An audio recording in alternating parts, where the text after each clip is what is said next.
Good evening, ladies and gentlemen of the jury.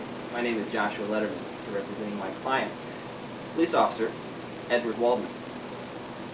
Now, we're all familiar with Isaac Newton's laws of motion.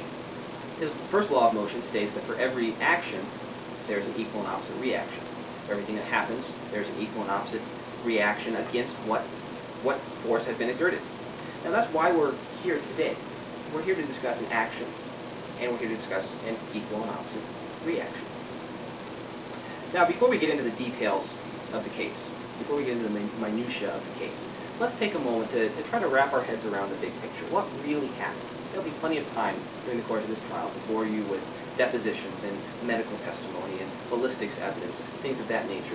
But I want to take just a couple of moments and try to see the bigger picture. First, we have an individual. That individual is my client, Edward Waldman. Edward Waldman has been a Chicago police officer for approximately 8 years.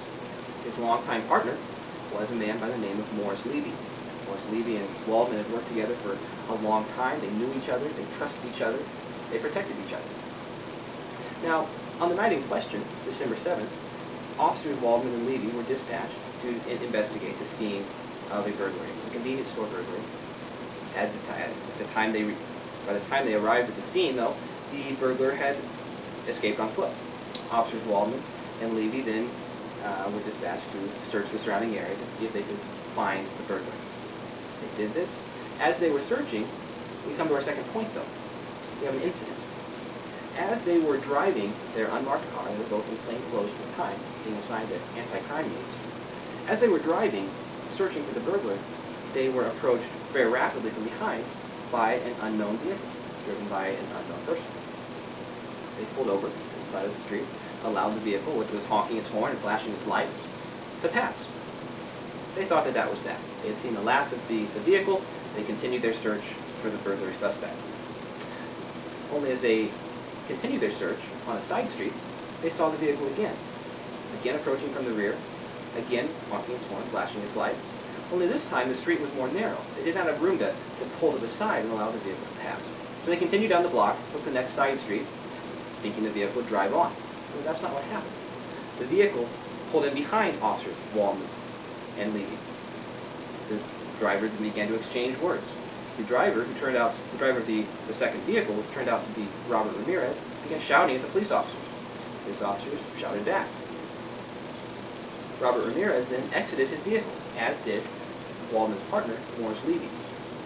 Morris Levy and Robert Ramirez continued exchanging words, and the altercation at some point became physical. They began throwing punches. A small scuffle ensued. This was an action.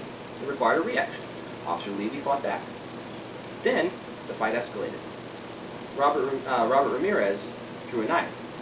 Officer Waldman, who was still sitting in the driver's seat of the vehicle at the time, saw the knife and then exited the vehicle. He saw the knife raised above Ramirez's head, come down into the chest of his partner. He saw the knife raised again.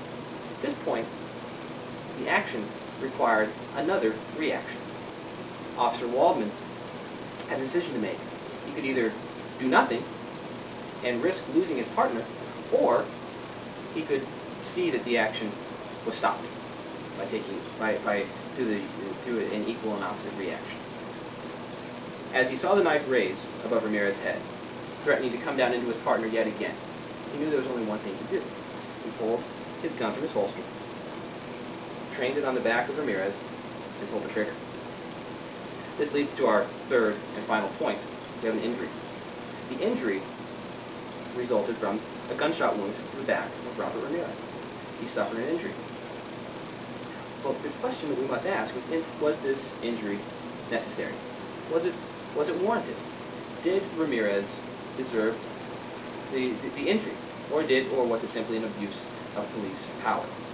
But as we look at this question, as we think through the facts and the evidence that will be presented, I want us to keep in mind the idea of an action and its equal and opposite reaction. There's a box on your kitchen floor and you push it. The weight of the box will create a reaction. Just as when Robert Ramirez pulled a knife on a police officer, and reaction was necessary. His action demanded a reaction. Thank you.